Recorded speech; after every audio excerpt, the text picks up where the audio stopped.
E é por isso que nós estamos trabalhando nesse período, essa série de mensagens, salvo para quê? Só para ir para o céu? Não. Deus salva você para que você possa cumprir uma missão aqui na terra, para que você possa, aí como um membro da igreja, do corpo de Cristo, um membro do corpo de Cristo, ser a extensão dele neste mundo, servir as pessoas com seus dons e com seus talentos que ele nos dá.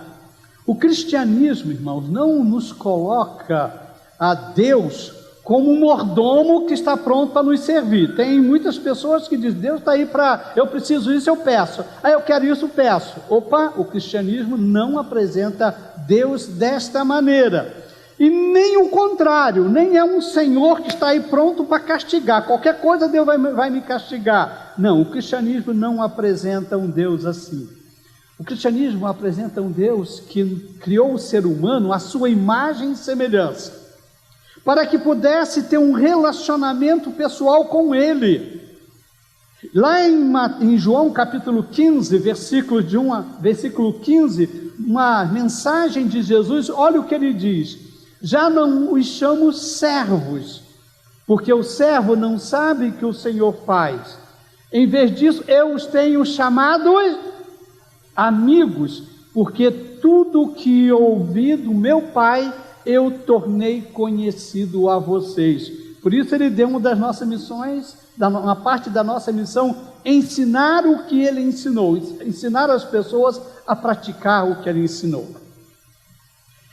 Quando Deus criou o homem à sua imagem e semelhança para que pudesse se relacionar com ele, o homem fez uma escolha. Nós fomos feitos com livre-arbítrio.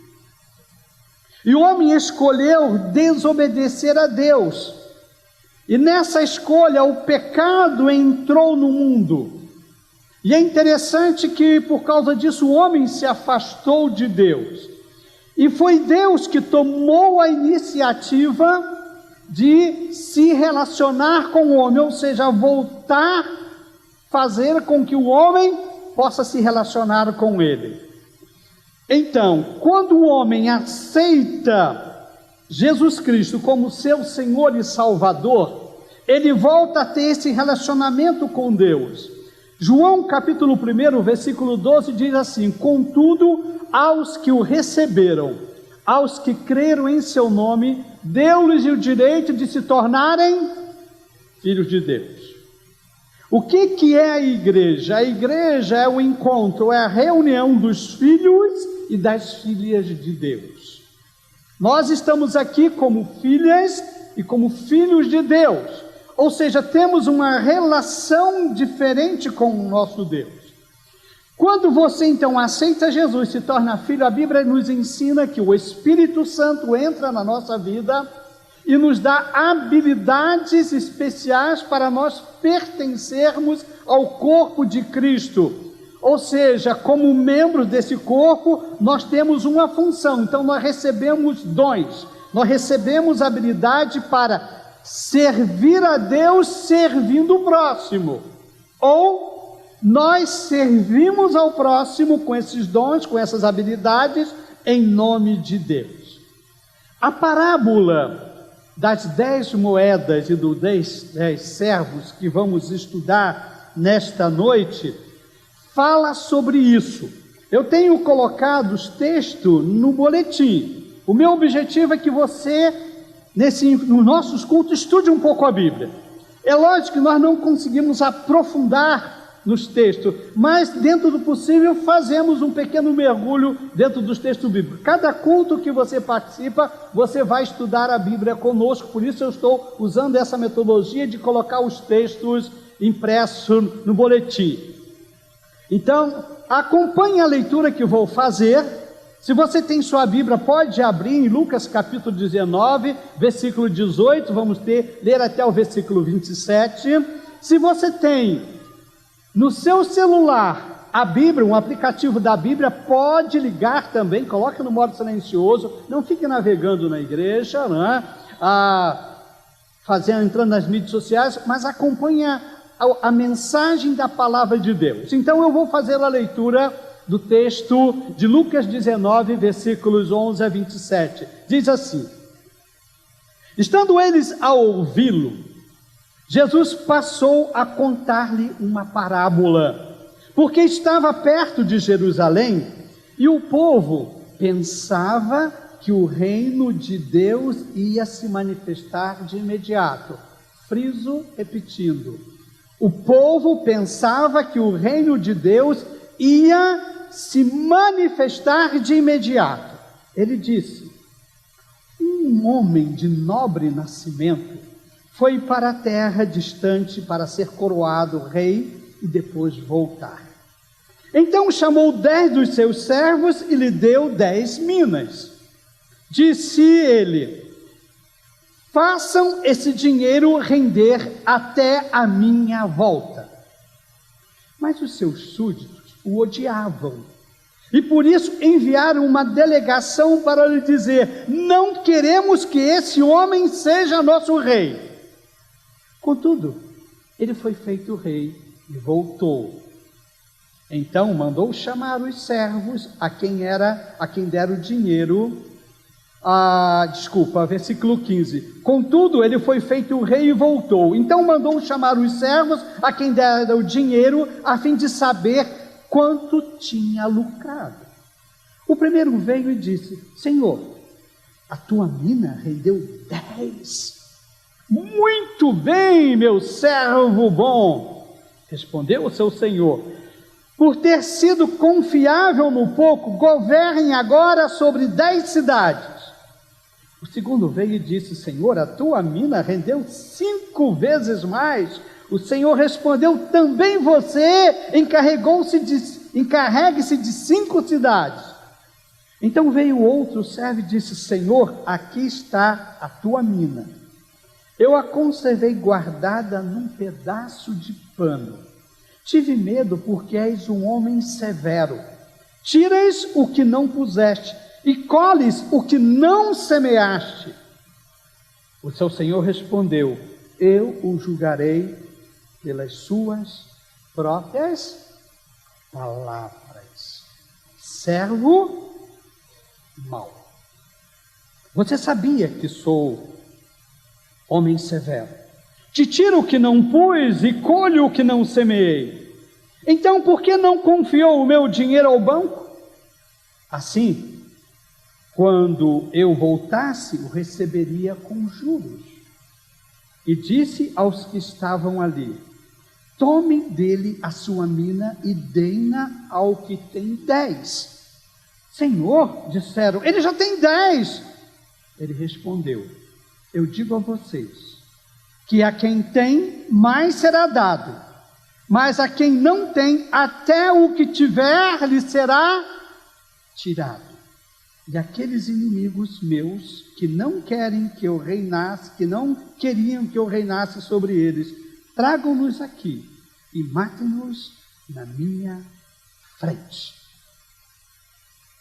Você diz amém ou não? Para a primeira parte a gente diz amém, né? Para a segunda, Deus, é difícil dizer, mas é a palavra do Senhor, assim seja, amém. Bom, vamos contextualizar um pouco aqui. Jesus estava em sua última viagem para Jerusalém. E ele deu uma parada em Jericó. Jericó distava 28 quilômetros de Jerusalém, ou seja, já estava chegando em Jerusalém. E ali em Jericó ele curou os cegos e também ele teve encontro com Zaqueu. Zaqueu é aquele homem pequeno que subiu numa árvore para ver a Jesus. E ele era cobrador de impostos. E por isso ele era odiado pela comunidade, por aquelas pessoas daquela cidade. Por quê? Como cobrador de impostos, além de ele roubar, ele atribuiu um valor maior ao imposto que ficava para ele. Ele era chefe dos cobradores. E também aqueles impostos cobrados eram que sustentavam o Império Romano que os dominavam. Ou seja, dava suporte financeiro para aquele domínio. E diz então que Jesus passou, viu Zaqueu numa árvore, tem até uma canção, não tem? Como é que é a canção? como... Não vou mandar cantar não, tá, Diogo? Não é? Não vou fazer isso, né? Como a gente cantava aqui, né? A música muito, como Zaqueu, tal e tal, tal. E diz então que Jesus falou, desce dessa, eu quero me hospedar na sua casa hoje. E Zaqueu, lógico, desceu depressa, saiu correndo, e Jesus foi com Zaqueu. Enquanto Jesus ia com Zaqueu, a comunidade, as pessoas que estavam ali vendo a Jesus começaram a murmurar, opa! Esse Jesus que estão dizendo que é o Messias vai ficar hospedado na casa de um pecador?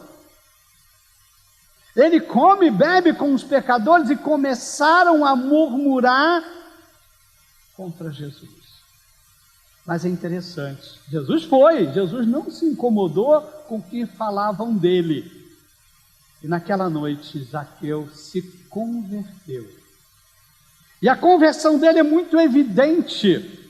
A narrativa diz que Zaqueu disse para o Senhor, olha, Senhor, estou dando a metade dos meus bens aos pobres, e se de alguém extorquir alguma coisa, devolverei 4 vezes mais. Olha como ele era rico, riquíssimo. Jesus disse, hoje houve salvação nessa casa, porque esse homem também é filho de Abraão. Hoje houve salvação. Percebe? Salvação evidenciado pela transformação de vida. Quando Jesus deu essa declaração sobre Zaqueu, a palavra dele seguinte foi a declaração de missão dele nesse mundo, que eu cito muito, que é muito citado, a declaração de missão que está lá em Lucas 19, o versículo 10. Jesus disse, pois o Filho do Homem veio buscar e salvar. Qual era a missão de Jesus? Ele veio buscar e salvar o que se havia perdido. Essa é a declaração de missão. Qual é a sua declaração de missão de sua vida? A nossa igreja tem uma declaração de missão. Nós e a equipe, assessoria, os líderes da igreja refizeram esses últimos meses, trabalhando no planejamento estratégico da igreja, nós refizemos a nossa declaração, e essa então agora é a nossa declaração. Vamos juntos? Nós existimos para...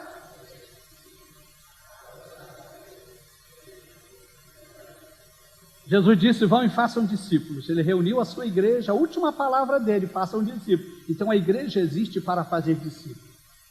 Mas nós temos que adorar a Deus. Jesus disse que devemos amar a Deus sobre todas as coisas, então temos que adorar. Ele disse que nós devemos servir ao próximo. O próximo é aquele que precisa servir com os nossos dons e talento, as pessoas que estão precisando daquilo que nós temos. E Jesus disse para Pedro, cuide das minhas ovelhas. Então a missão da igreja está resumida nessa declaração. Então nós existimos para fazer discípulos, novos discípulos, adorando a Deus, servindo e cuidando de pessoas. Bem, vamos voltar à declaração de missão de Jesus, que ele conta aqui. Percebe, ele fez a sua declaração de missão, diz, olha, eu vim buscar e salvar o que havia perdido. Por que vocês estão reclamando de que eu fui na casa de um pecador? Eu vim para isso. Tem gente que se afasta de pessoas pecadoras, né? Não, os pecadores é que precisam de ajuda. Muito crente, quando vê um pecador, se afasta. Por quê? Eu diria porque ele é um pecador tanto quanto. Polos iguais se repelem. Porque com essa atitude já está pecando. E Jesus disse, olha, vocês estão reclamando, murmurando, porque eu fui cumprir a minha missão, eu vim para isso. E ele contou então, para ilustrar, ele contou essa parábola que está registrada de outra maneira em Mateus. Então há uma discussão, o pastor Josias no dia 9 de fevereiro pregou a mensagem dentro dessa série, a mensagem dessa parábola dos talentos lá em Mateus. Mas a parábola é diferente, na realidade Jesus usou a ideia 2 vezes. Interessante, lá em Mateus, o homem deu uma quantidade diferente ao servo. A um deu 5, a outro deu 2, a outro deu 1. E uma quantidade exorbitante, uma grande quantidade, era muito dinheiro dado aos 3 servos, lá na parábola, registrada em Mateus. Agora em Lucas, interessante, eles pegam 10 moedas de valor médio, ele chama 10 servos e dá igualmente a cada um. E uma coisa interessante nas parábolas de Jesus, na parábola de Jesus sempre tem 3 personagens. Sempre tem 3. Olha aqui, ele começa com 10, mas a parábola gira em torno de 3 personagens. Sempre é assim, sempre tem 3 personagens nas parábolas que Jesus conta. E diz então que essa é registrada em Lucas, cada um recebeu a mesma moeda, ou seja, todo mundo tem oportunidade igual, estou dando a chance igual a vocês. Na parábola de Mateus, como eu disse, o talento que é usado lá, a palavra talento, valia muito dinheiro, valia 1000 moedas, ou seja, um valor altíssimo. Mas nesta de Lucas, a palavra usada é mina, na realidade é um peso, tá? Ela é uma medida de peso, e esse peso valia 100 dracmas, cada dracmas correspondia a um dia de trabalho, ou seja, ele deu correspondente a 100 dias de trabalho de uma pessoa. Não era um valor muito alto, como em comparação com a parábola registrada em Mateus. Percebe, o foco de Mateus era dar coisas diferentes, habilidade diferente, serviço diferente para pessoas, conforme a capacidade de cada um. Já em Lucas, não. A pessoa recebe todos recebem a mesma oportunidade, mas eles vão ser avaliados para ver se eles podem receber mais ou não. Percebe? Todos têm a mesma oportunidade. Aqueles que são os melhores, que conseguem produzir mais, vão receber mais. Esse é o espírito da parábola aqui de Lucas. E outra diferença é que na parábola de Mateus, o Senhor foi para outro país, mas não diz por quê. Na parábola de Lucas, registrada por Lucas, ele diz que o Senhor foi para um outro país para ser o quê? Coroado rei. Era um homem nobre que foi no outro país para ser coroado rei. Mas que história é essa? Então, aqui nós precisamos trazer um outro contexto a essa parábola. São 2 contextos aqui. O primeiro contexto, os judeus tinham na sua mente um fato que havia acontecido em Jerusalém. Tá? Mas eles tinham também um outro contexto de que eles estavam esperando que Jesus chegasse em Jerusalém, alguma coisa extraordinária ia acontecer. Todo o versículo 7, olha só, veio o versículo 7. Olha só, o versículo 7 diz: todo o povo viu que Jesus ia se hospedar na casa, né, e ficou escandalizado. Ele se hospedou na casa de um pecador e ficou escandalizado. Por quê? Porque eles acreditavam que Jesus era o Messias, e o Messias ia iniciar o seu reinado ali. Os versículos 7 e 11 diz assim: todo o povo viu isso e começou a queixar-se. Ele se hospedou na casa do pecador. Estando ainda eles a ouvi-lo, Jesus passou a contar-lhe a parábola, porque estava perto de Jerusalém, e o povo pensava que o reino de Deus ia se manifestar de imediato. Então o povo estava dizendo: ele é o Messias, então quando chegar em Jerusalém vai acontecer algo fantástico. Tanto é que o povo, quando chegou em Jerusalém, começou a dizer: Hosana ao que vem em nome do Senhor. O povo esperava realmente isso. Então Jesus contou essa parábola para orientá-los quanto a isso. E diz: olha, não é bem isso que vocês estão pensando, não. Esse é o primeiro contexto. O segundo contexto era que uma história que havia acontecido anteriormente. Percebe, Jesus conta parábolas, nem todos entendiam, mas aqueles entendidos estavam entendendo. Os seus discípulos também esperavam que Jesus fosse seu Messias, por isso ficaram muito tristes. Eles estavam esperando que Jesus era o Messias que ia assumir o controle. Jesus disse: olha, esse não é o meu plano. Eu primeiro preciso ir à pátria celestial. E lá eu vou ser empoderado. E eu regressarei como rei. Ou seja, ele diz: eu preciso ir a Jerusalém, eu preciso morrer, eu preciso ressuscitar. E é interessante, quando ele ressuscitou, que ele deu a missão para a igreja, vocês façam discípulos, ele começou a dizer assim: foi-me dado toda a autoridade, aonde? No céu e na terra. Olha só, diz: eu preciso ir e ser coroado. Ele ressuscitou, ele diz: agora eu tenho poder sobre tudo, eu venci a morte, venci o pecado. E ele voltou aos céus. Foi a ascensão dele. E um dia ele vai voltar, agora não mais como Salvador, vai vir como Rei. Agora ele vem para julgar a gente. A parábola quer dizer isto. Mas o contexto outro, havia acontecido um fato na história daquele povo muito interessante. Herodes, ele tinha filhos.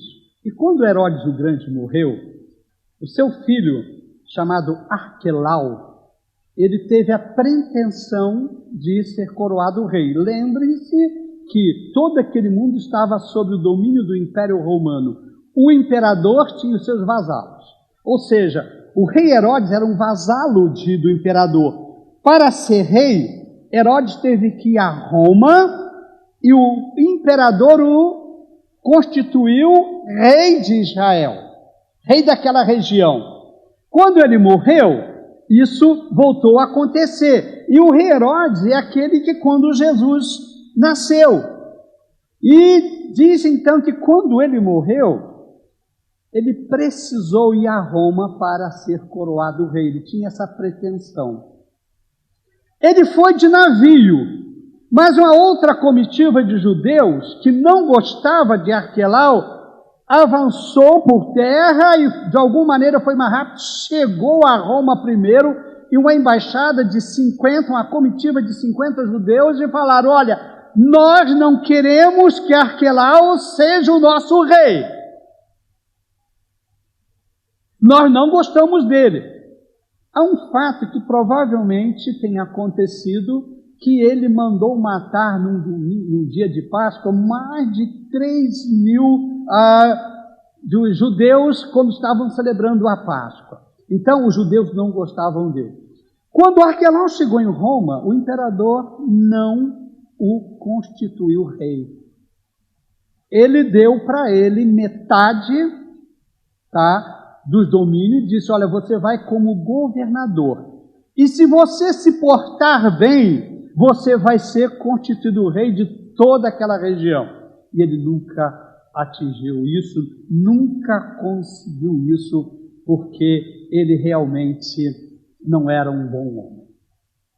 Provavelmente, por este fato, Jesus criou essa história aplicando-se a ele, fazendo uma comparação com ele. Olha, eu vim do Pai dos céus para ser rei de vocês. Agora ele tem uma visão espiritual. No seu julgamento, Pilatos disse: você é rei. Ele diz: você que diz, meu reino não é deste mundo.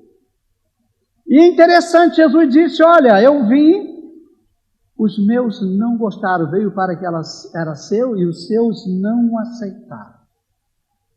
Os judeus não aceitaram, odiavam Jesus Cristo. E é interessante que eu vejo aqui, então, dois grupos de pessoas bem claros nessa parábola. Nós vemos os servos de Jesus Cristo com uma missão e os inimigos de Jesus Cristo. Ou seja, há pessoas que odeiam Jesus.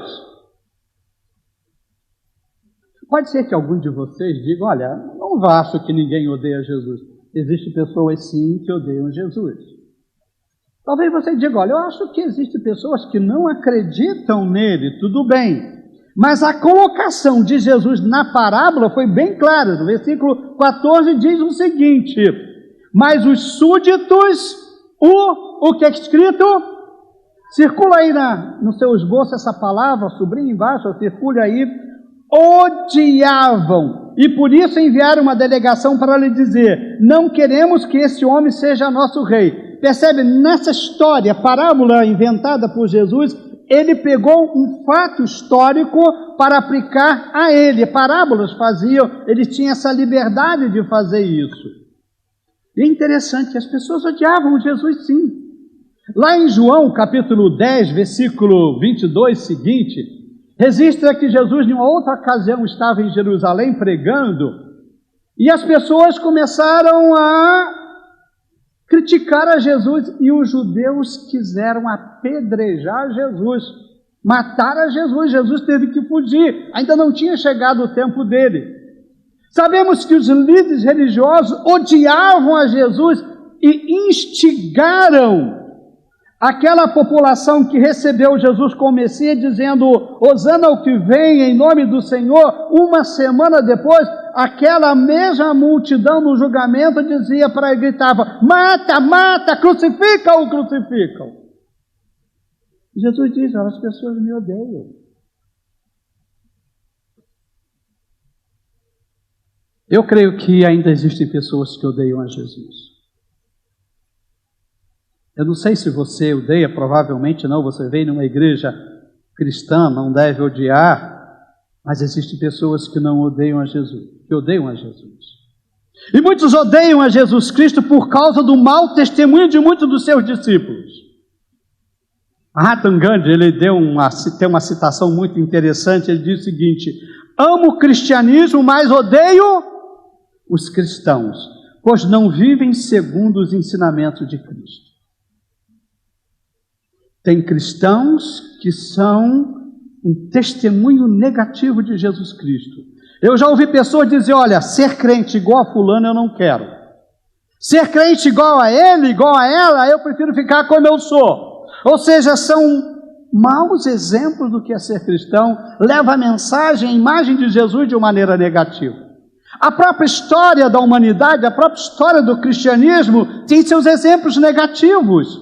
Nós temos as cruzadas que o Ocidente fez para tentar, a chamada Guerra Santa, para matar e matou milhões ou milhares de muçulmanos, e foram mortos também.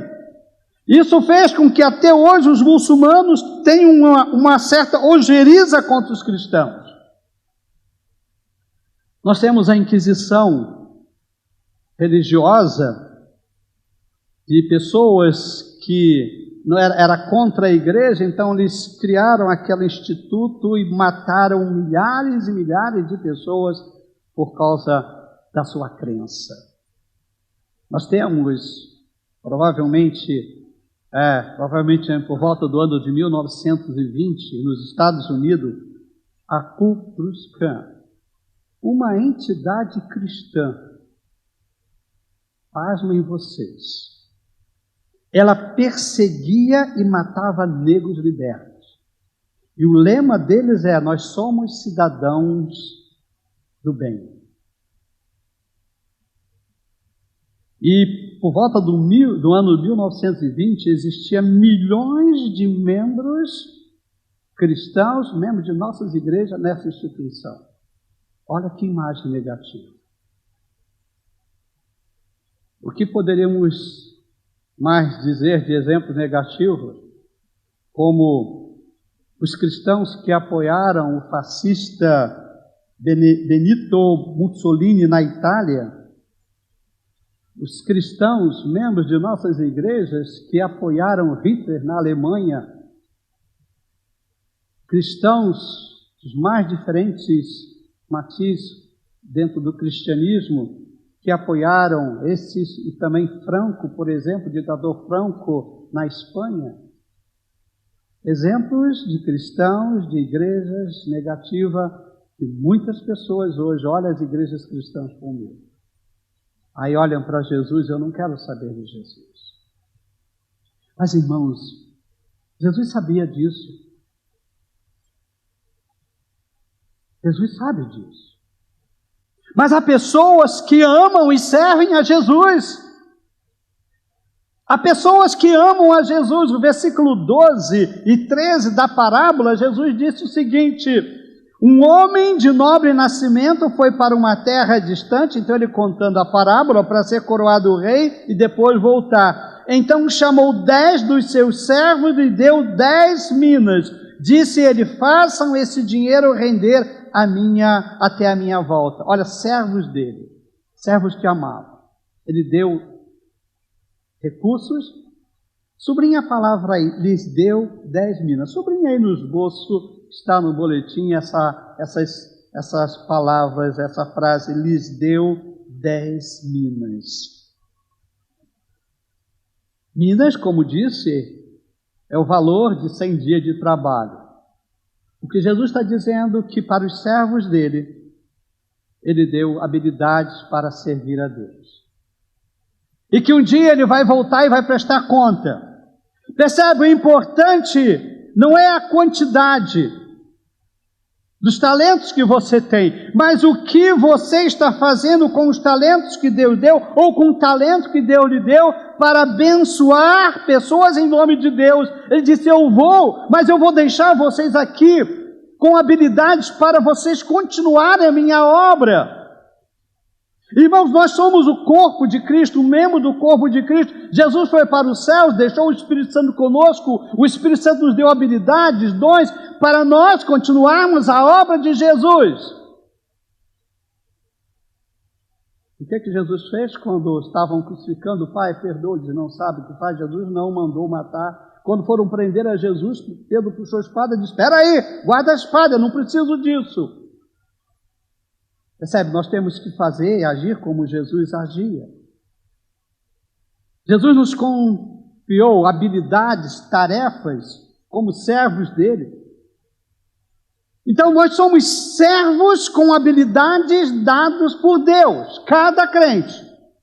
Não importa se você é dessa igreja ou de outra igreja, se há salvação na sua vida, se você tem a salvação, que o Espírito Santo está na sua vida, Deus lhe deu um dom espiritual para abençoar a vida. Qual é o seu dom? No boletim que nós estamos publicando toda semana, está sendo publicado uma série de estudos bem grandes, falando sobre os dons, para ajudar você a descobrir o seu dom, explicando o que é o dom. Já é o terceiro domingo que nós produzimos, colocamos no boletim essa série.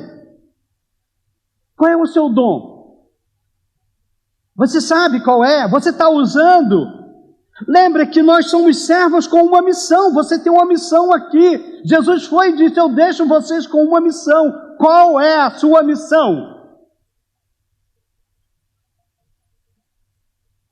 Você pode usar suas habilidades profissionais em conjunto com o dom que você deu para cumprir sua missão. De repente Deus deu uma habilidade que você vai poder usar lá no seu local de trabalho, para você poder falar de Deus.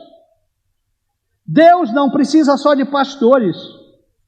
Deus precisa muito mais do que pastor, do que missionário. Precisa de homens e mulheres profissionais com fé, de caráter, com ética, que possa levar o nome dele. É eles que vão fazer a diferença no mundo. Nós vimos exemplos negativos do que cristãos fizeram na história, mas nós temos muitos exemplos positivos de que muitos cristãos que tinham fé em Deus transformaram o mundo, fizeram diferença no mundo, como William Wilberforce, membro do parlamento britânico, que durante 30 anos ele lutou contra os navios negreiros, o tráfico negreiro, contra a escravatura, e ele conseguiu. Nós temos Martin Luther King Jr., um homem, um pastor batista que morreu por lutar contra a discriminação racial de negro nos Estados Unidos. Ele tinha um sonho, e o sonho dele é resumido nessa expressão tão conhecida: eu tenho um sonho de ver meus filhos ver meus filhos julgados por sua personalidade e não pela cor da sua pele. Ele fez desse sonho uma missão de vida. Nós poderíamos citar cristãos na literatura como C.S. Lewis, Tolkien, Johnny Outram. Nós poderíamos citar muitos outros como cristãos, como lá na pintura, Rembrandt, Michelangelo. Na música nós temos Bach, nós temos Handel. No cinema nós temos Jeffrey Melick, nós temos Tarkovsky, nós temos Ingmar Bergman. Na ciência nós temos Boyle, nós temos Francis Bacon, nós temos Blaise Pascal, nós temos Morse, nós temos Kepler e muitos outros. Na política, o próprio Wilberforce, nós temos Desmond Tutu na África e muitos outros homens e mulheres que tinham fé em Deus. Não eram missionários, mas eram homens que tinham dons e usavam para transformar o mundo. E o nome do cristianismo, o nome de Jesus foi elevado à altura. Poderíamos citar você? Você entraria nesse hall de tantos e tantos cristãos que estão fazendo diferença onde vivem? Você tem sido um exemplo da sua fé em Jesus Cristo? Lembre sempre que onde você está, o lugar que Deus colocou você, é porque Ele precisa de você ali. Seja no seu lar, seja na escola, seja na universidade, seja no seu trabalho, seja no grupo social que você vive, seja na igreja. Deus deu dons e deu uma missão para cada um de nós. Ele foi e deu talentos, habilidades para usar, para granjear, para trabalhar, para produzir mais. Ele diz uma coisa, ele fez um alerta. Diz: eu vou voltar e vou pedir conta a vocês. Jesus vai voltar e vai pedir conta do que Ele deu para você. Por favor, não se esqueça de uma coisa. Os seus talentos não são seus. Os seus dons não são seus. É de Deus. Não é para você usar fora da obra dele. Lá Ele deu habilidades. Ser dom espiritual é dele. O versículo 15 diz assim: contudo, ele foi feito rei e voltou. Então mandou chamar os servos a quem deram o dinheiro, a fim de saber quanto tinha lucrado. Ou seja, eu te dei esse dom, você abençoou vidas, esse é o lucro. Ajuntai tesouros nos céus. Você abençoou muitas vidas, eu te dei esse dom. O que você fez dele? Você usou para si mesmo? Não. É meu. É para abençoar vidas. 1 Coríntios capítulo 3, versículo 8 diz o seguinte: 1 Coríntios 3, 8: quem planta e quem rega trabalham para o mesmo fim, e ambos serão recompensados pelo seu trabalho árduo. Se você usar o seu dom, sua habilidade para abençoar pessoas, vai dar trabalho? Vai. É trabalho? É. Mas a Bíblia está dizendo: Deus vai recompensar você pelo seu trabalho árduo. Se você está em comunhão com Deus, se o Espírito Santo tem liberdade de agir na sua vida, não se preocupe com os resultados. Os resultados Deus vai dar, Ele que dá o crescimento. Então a pergunta que eu deixo para você é: o que você tem feito com os dons que Deus lhe deu para cumprir sua missão?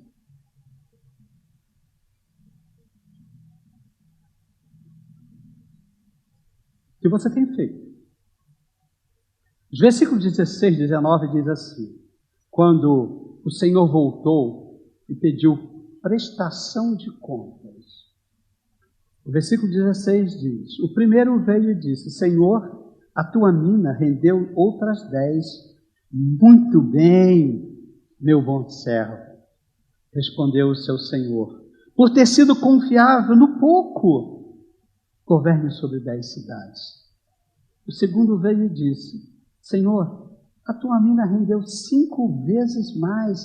O Senhor respondeu: também você encarrega de 5 cidades. Você tem sido um servo fiel? Você tem usado os talentos que Deus deu para ele, para abençoar vidas? Ou você está desistindo dos talentos? Deus, eu não quero usar isso que o Senhor me deu, não. O meu desejo, minha oração é que você, membro da Igreja Batista Boas Novas, possa ser achado um servo fiel. Os versículos 20 e 25 diz assim: Então veio outro servo e disse: Senhor, aqui está a tua mina. Eu a conservei guardada num pedaço de pano. Tive medo, porque és um homem severo. Tiras o que não puseste e colhes o que não semeaste. O seu senhor respondeu: Eu o julgarei pelas suas próprias palavras, servo mau. Você sabia que sou homem severo? Te tiro o que não pus e colho o que não semeei. Então, por que não confiou o meu dinheiro ao banco? Interessante, essa palavra aqui, banco, não é bem banco. Né? A palavra, lá naquela época não existia banco, ninguém sabia. A palavra foi traduzida como banco, mas quer dizer uma mesa de cambista, porque tinha os cambistas no templo, lembra? Então a palavra usada, eu podia colocar lá na mesa dos cambistas, porque eles iam trocar e ia ganhar muito mais. Assim, quando eu voltasse, o receberia com juros. E disse aos que estavam ali: Tomem dele a sua mina e deem-na ao que tem 10. Senhor, disseram, ele já tem 10. Interessante, aquele que tinha, aquele terceiro, lembra? São 3 personagens, só os outros 7 nem falam. Entregou só uma, só me deu uma, estou devolvendo uma. Eu tive medo. O Senhor é bravo. Eu acho pesada essa palavra de Jesus. Eu vou julgar pelo conceito que você tem de mim. Qual o conceito que você tem de Deus? Aqui, gente, olha, eu vou julgar a você com o conceito que você tem de mim. Se você acha que eu sou isso, então eu vou julgar você assim. Então eu digo, Deus é tão bom. Meu conceito de Deus é bonzinho, Deus é maravilhoso, Deus é gracioso. Deus não olha para os nossos erros, só olha o Deus assim. Eu olho o Deus do Novo Testamento. Interessante, quem teve medo de Deus foi Adão e Eva, lembra? Quando eles pecaram, o pecado faz a gente ter medo de Deus. Você parou de usar os seus dons? O que você está fazendo com os seus dons? Muito cuidado. Muito cuidado. Você vai ser julgado por isso. Eu pergunto para você, o que Deus está tirando de você? E disse aos que estavam ali: Tomem dele a sua mina e deem ao que tem 10. Você não usou, eu vou tirar. Eu gosto da versão de Almeida, a nova Almeida atualizada, que diz assim: E disse ao que estavam ali: Tira dele a mina e deem ao que tem 10. Na NVI diz: Tomem dele a mina. A outra diz: Tire dele a mina. No versículo 26 diz: Ele respondeu: Eu digo a vocês que a quem tem, mais será dado. Mas a quem não tem, até o que tiver, lhe será tirado. Eu vejo aqui 2 momentos. O primeiro momento, na eternidade, se você não usar os seus talentos, você está perdendo galardão no céu. Deus está tirando seu galardão. Está perdendo. E o segundo momento é Deus começar a tirar os seus talentos aqui. Eu conheço pessoas, sou pastor há 40 anos, então acompanho a vida de muitas pessoas que tinham dons e hoje diz: pastor, eu não consigo mais praticar. Eu sei por quê, porque parou de usar o seu dom. Deus tirou. Olhe para a sua vida cristã, olhe para a sua vida eclesiástica. Deus já tirou algum dom de você?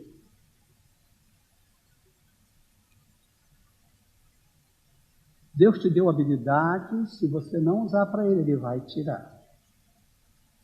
Meu tempo estourou, tá? Hoje eu estou assim, né? Vocês me dão mais 5 minutos? Me dão? Se não der, eu vou continuar, né? Pastor, que pergunta, né? Mas desculpa, né? Eu fico pensando em Abraão. Abraão tinha uma missão e Deus deu um dom para ele. O dom era um filho. Lembra? A Bíblia fala que os filhos são bênção. Ele tentou dar um jeito para cumprir a missão do jeito que Deus não queria. Ele arranjou um filho fora do casamento, um outro lá para ver se fazia herdeiro, porque ele não tinha ainda. Disse, o Senhor me chamou para ser pai de uma nação, não tem filho. E a mulher dele, então junta com ela aí, teu filho vai ser nosso. Opa! Ele tentou fazer diferente. Deus disse, negativo, não é por aí não. Veio o filho, trouxe muitos problemas, até hoje eles têm problemas. Aí Deus, então no tempo de Deus, Deus trouxe Isaac. Eu acredito que Isaac foi muito amado. Eu acredito que Isaac estava numa situação que quase que sendo endeusado. Cuidado total. Tanto é que quando Abraão levou o filho para ser sacrificado, nem falou com a mãe ia virar uma fera. E Deus falou assim, me dá o seu filho. Me dá o seu filho. Mas, Senhor, bom, ele não reclamou, ele foi obediente. Eu quero ver se você, diz que ali diz que ele testou. Eu quero ver se você confia em mim ou você confia no seu filho. O filho é teu ou é meu? Eu acho que você está pensando que o filho é teu. Então me dá para mim. Tá bom, Senhor. Foi lá para imolar, sacrificar o filho, mas Deus disse, para, agora eu vejo que realmente esse filho não é teu, é meu. Cuidado, Deus pode estar pedindo tirar de você o que você mais ama. Porque é dele. Se você ama tanto isso que você faz, a ponto de satisfazer a você e deixar Deus de lado, Deus pode tirar. Deus vai testar você. Quer um outro exemplo? Apóstolo Paulo. Apóstolo Paulo foi o maior evangelista registrado no Novo Testamento, eu acho que na história. O maior missionário. Ele expandiu o cristianismo. Novo Testamento, a maior parte escrito por ele. E ele teve experiências com Deus realmente grandiosas. E lá em 2 Coríntios, capítulo 12, vai dizer o seguinte, ele diz o seguinte, o próprio Paulo vai dizer o seguinte, que ele teve experiência, que ele foi levado ao 7º céu. E para que ele não se exaltasse, Deus permitiu que tivesse nele um mensageiro de Satanás, um espinho na carne. Provavelmente uma enfermidade. Ele orou, Deus tira essa enfermidade de mim. Deus diz, não tiro. Deus tira essa enfermidade de mim, não tiro. Deus tira a enfermidade de mim, não tiro. Sabe por que eu não vou tirar, Paulo? Para você depender de mim. Porque quando você está fraco, então você é forte. Cuidado para que você não faça das suas experiências, dos seus dons, algo tão grande que Deus vai te dar uma cortada, como cortou Paulo. E Paulo, que era um homem que viajava, de repente, provavelmente as viagens dele foram complicadas, porque Deus diz, olha, agora você vai depender de mim, você tem essa enfermidade. Irmãos, quando nós temos dons, nós temos responsabilidades. Você é um cristão, você foi chamado para se relacionar com Deus. E Deus deu a você a incumbência de continuar a missão de Jesus neste mundo. Que você seja um bom servo. Que as pessoas olhem para você e vejam Cristo na sua vida. Paulo vai dizer, não, mas eu vivo, mas Cristo vive em mim. A parábola das 10 moedas e dos 10 servos fala isso. Nunca se esqueça, existem pessoas que odeiam a Jesus. Mas que você seja uma pessoa que ama e serve a Jesus. Retomando, servos, lembrando, com habilidade dada por Deus, é dele. Servos com uma missão, servos que vão prestar contas a Deus. O que você tem feito dos seus dons? Deus já está tirando de você, diz, é meu. Você está se exaltando por causa do seu dom, Deus diz, eu vou te marcar para você depender de mim, como fez com Paulo. dons, responsabilidades trabalham juntos. Abaixe sua cabeça e ore ao Senhor. Você que vai se candidatar a trabalhar numa coisa aqui na igreja, de acordo com o seu dom, cuidado, muita responsabilidade. E Deus está chamando você lá no seu trabalho, você tem uma missão lá. Ore ao Senhor, fala a Deus, me ajude. Se você não sabe qual é o seu dom, fala a Deus, o Espírito Santo me diga. Você tem sido um instrumento nas mãos de Deus. Pessoas digam, Deus, obrigado porque essa pessoa me ajudou. Quando você faz, Deus exaltado, ore ao Senhor. Escolha louvar ao Senhor com seus dons e com seus talentos. Que assim seja.